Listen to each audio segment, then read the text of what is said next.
ធ្លាប់តែឃើញបងវីរ៉ូតាមវិសុចឹងឥឡូវគេថាយើងបានមកលេងមួយគាត់អារម្មណ៍ពិតជារំភើបម៉ែរំភើបម៉ែរំភើបស្អីគេ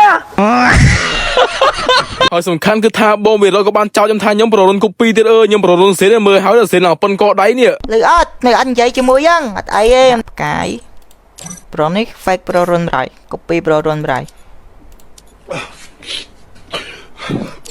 នឹងមែនបងញ៉ាំបាយនៅបងវីរ៉ូអត់អីខ្ញុំយកគ្រប់យ៉ាងបងវីរ៉ូបងហ៊ានថាខ្ញុំកូពីប្ររុនផងខ្ញុំអន់ចិត្តមួយយប់ខ្ញុំជប់ប្រើខ្លាញ់មកបងហើយមើល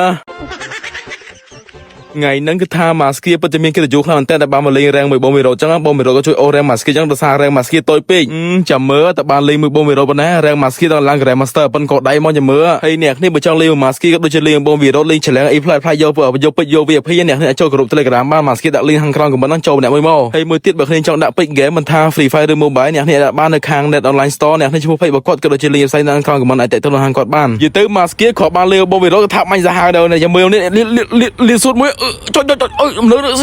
slow ឥន្ទ្រ99បង slow 99បង slow អត់អីបងវីរ៉ូចាំម៉ាស្គី carry មនុស្សនេះចុយណាគេស៊ីពេម៉ាស្គីចុយស៊ីពេលឿនជុំយ៉ាប្រូចាំមើលម៉ាស្គីប្ររុនចូលខ្លួនលើប្ររុនចូលខ្លួនលើមើលចូលលើប្ររុនចូលខ្លួនចុយslow ចុយ99បង slow ចុយចង់ដាក់ឥឡូវហ្នឹងគឺថាគ្នាដៃអស់លេងសតបងវីរ៉ូមួយបងវីរ៉ូស៊ូមកអីធីមបងវីរ៉ូស៊ូម្ដងឡើងចិត្តឲ្យស៊ូយកដៃធីមស៊ូបងវីរ៉ូយកជីបានខ្ញុំជឿចិត្តលើបងជប់ដាក់បងដាក់ចុយដៃធីមគេចុយបងវីរ៉ូប៊ីងក់មកគេបងវីរ៉ូស៊ូតកបងកាពីខ្លួនបងញលេខ1បានញលេខ1យកជីបានចុយបងវីរ៉ូស៊ូចា